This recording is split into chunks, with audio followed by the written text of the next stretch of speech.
Assalamualaikum warahmatullahi wabarakatuh. Pada hari ini saya kembali datang ke Rumah Singgah Sifor.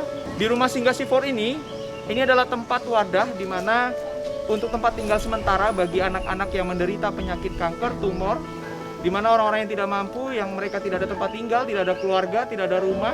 Disinilah tempat mereka ditampung oleh Bu Ratna Eliza. Sehingga pada hari ini saya diutus Bapak untuk memberikan bantuan. Dan ini kiranya bisa menjadi inspirasi untuk kita semua bagi teman-teman yang memiliki rezeki lebih untuk menjemput dan mengejar kue surga itu. Sangat nikmat jika kuenya bisa kita bagi-bagi dan dinikmati oleh mereka-mereka. Kita mendapat surga akhirat dan mereka mendapatkan surga dunia. Ayo teman-teman, silakan ringankan tangan untuk menolong mereka. Meskipun jumlahnya tidak banyak, tapi itu sangat membantu di Rumah Sifor ini.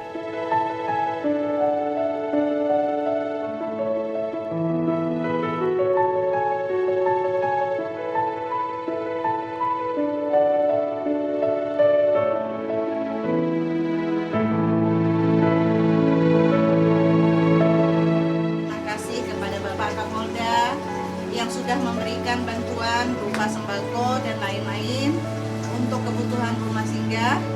Semoga apa yang diberikan ini menjadi berkah, menjadi manfaat, dan menjadi kebahagiaan bagi anak-anak rumah singgah.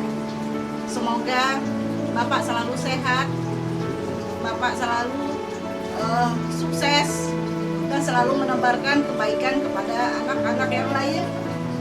Kami hanya bisa berdoa untuk Bapak. Terima kasih banyak Pak. Assalamualaikum warahmatullahi wabarakatuh.